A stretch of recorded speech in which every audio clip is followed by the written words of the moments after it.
ان اسرار کے انکشاف میں ہم نے بعض انبیاء کی عبارات احباب میں سے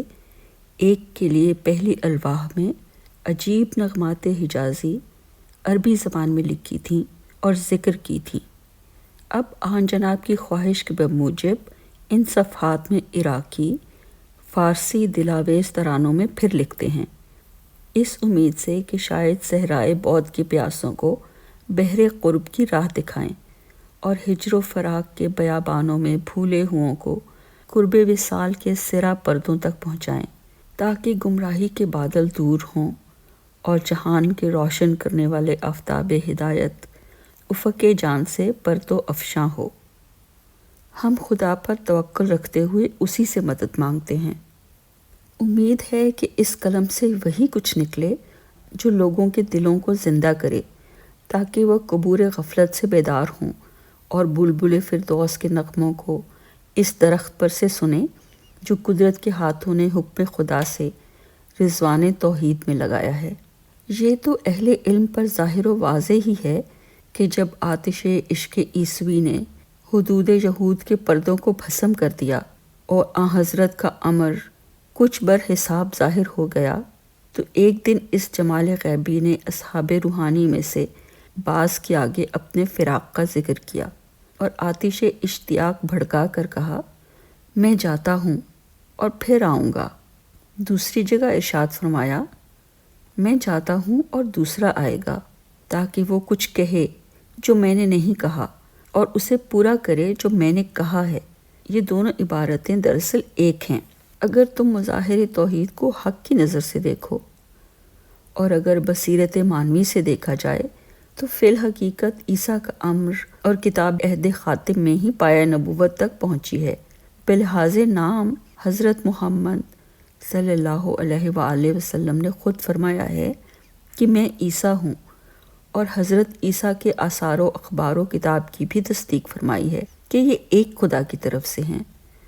اس مقام میں نہ ان میں ہی کچھ فرق ظاہر ہے اور نہ ان کی کتابوں میں ہی کسی قسم کی جدائی پائی جاتی ہے، کیونکہ دونوں قائم بامر اللہ اور ناطق بذکر اللہ تھے، اور دونوں کی کتابیں بھی احکام الہی پر مشر تھیں۔ اسی لیے خود عیسیٰ نے فرمایا ہے کہ میں جاتا ہوں اور پھر آؤں گا، مانند سورج کے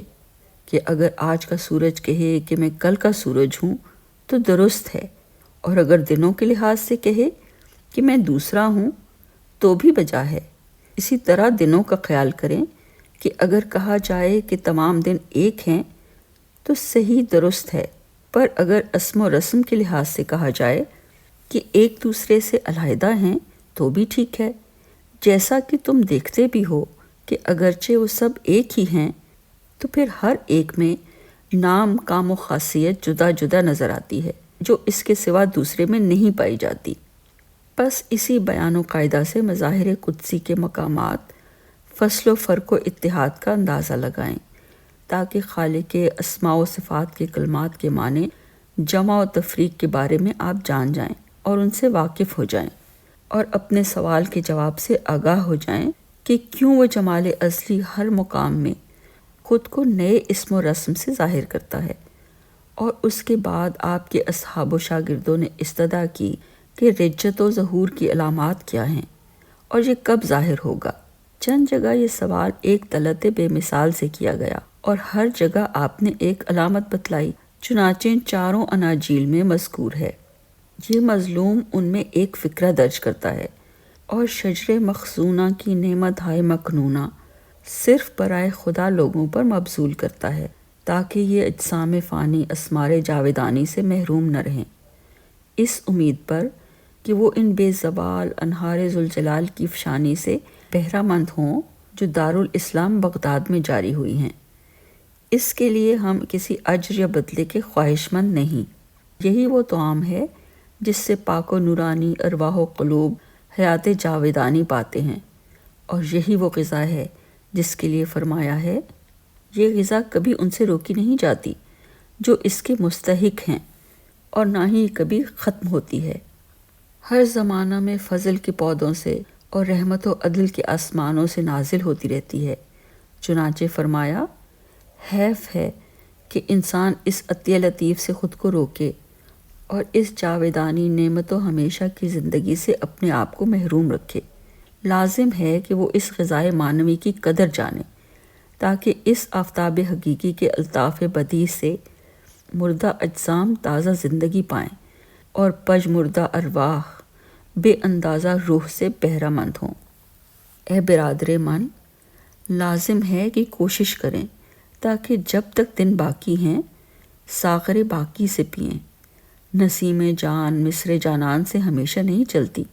انہار بیان سدا جاری نہیں رہتی، ابواب رضوان ہر وقت کھلے نہیں رہتے۔ وقت آئے گا کہ اندلیبان فردوس گلستان قدس سے آشیان الہی کی طرف اڑ جائیں گی، پھر تو نہ نغمہ بلبل ہی سنائی دے گا اور نہ جمال گل ہی دکھائی دے گا۔ بس جب تک قمری ازلی اپنے راگ و ترنگ میں ہے اور بہار الہی جلوہ و رنگ میں غنیمت جان اور دل کے کانوں کو اس کی راگنیوں سے بے بہرہ مت کر۔ یہ بندہ آپ کو اور دوسرے احبائے الہی کو یہ نصیحت کرتا ہے۔ سورہ ابراہیم۔ اللہ ایک مثال بیان کرتا ہے کہ ایک پاکیزہ کلمہ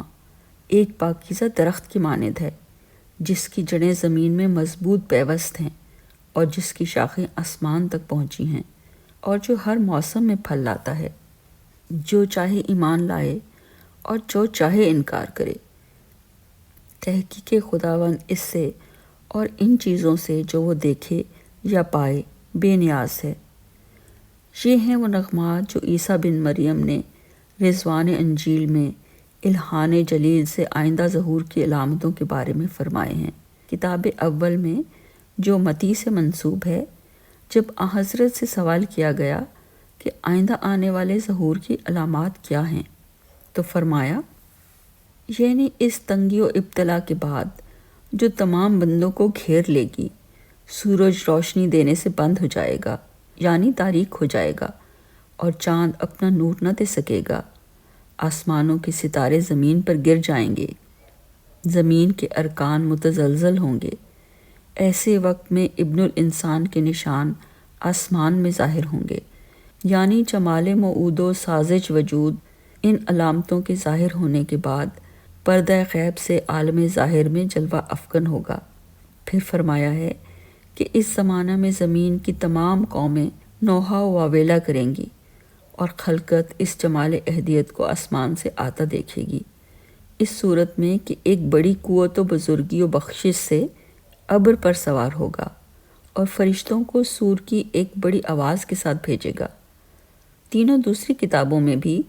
کہ لوقا، مرقس و یوحنا سے منسوب ہیں، اسی قسم کی عبارتیں درج ہیں۔ عربی الواح میں چونکہ تفصیل وار ذکر ہو چکا ہے، اس لیے ان صفحات میں دوبارہ ذکر نہیں کیا جاتا اور صرف ایک پر ہی کفایت کی جاتی ہے۔ علماء انجیل چونکہ ان بیانات کے معنوں سے واقف نہ ہوئے اور مقصود سے جو ان کلمات میں ہے بے خبر رہے اور صرف ان کے ظاہر ہی پر جمے رہے، اس لیے محمد صلی اللہ علیہ وسلم دریائے فیض و احمدی صحاب فضل سے محروم رہے۔ اس گروہ کے جاہلوں نے بھی اپنے علماء کی پیروی کر کے اپنے آپ کو سلطان جلال کے دیدار جمال سے محروم کر لیا، کیونکہ آفتاب احمدی کے ظہور کے وقت مذکورہ علامتیں ظاہر نہ ہوئی تھیں۔ اس پر بہت سی قرنیں اور زمانے گزر گئے اور وہ جوہر روح اپنی ابدی سلطنت کے دائمی مقام کو واپس بھی پھر گیا۔ سورہ الہی میں نفس روحانی سے ایک دوسرا انقہا بھی پھونکا گیا۔ مردہ نفوس غفلت و ضلالت کی قبور سے اٹھ کر سرزمین ہدایت و مقام عنایت میں محشور میں بھی ہو رہے، مگر وہ جماعت عیسائی ابھی اس انتظار میں ہیں کہ کب یہ علامتیں ظاہر ہوں اور وہ ہیکل موعود ظاہر ہو، تاکہ سب اس کی مدد کریں، مال اس کی راہ میں لٹا دیں اور جانیں اس پر نثار کریں۔ اسی طرح دوسری امتیں بھی اسی قسم کے خیالات میں پڑھ کر حضرت باری کی لا انتہا رحمت کے کوثر معنی سے دور رہ گئیں اور اپنی اپنی دھن میں لگی ہوئی ہیں۔ اس عبارت کے علاوہ انجیل میں ایک اور بھی بیان ہے، یعنی ممکن ہے کہ آسمان و زمین زائل و معدوم ہو جائیں مگر میری باتیں کبھی زائل نہ ہوں گی اور لوگوں کے درمیان ہمیشہ باقی و برقرار رہیں گی۔ اسی راہ میں اہل انجیل کہتے ہیں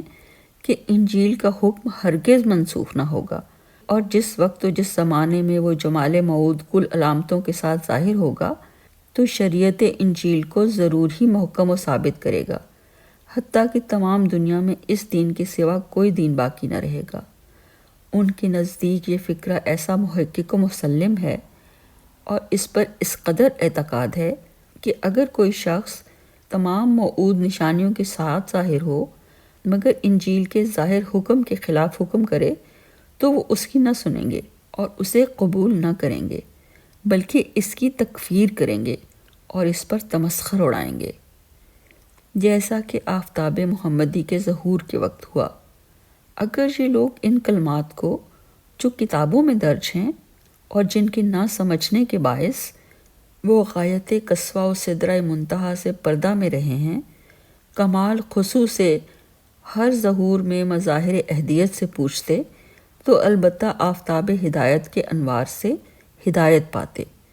اور علم و حکمت کے اسرار کے بھیدی بن جاتے۔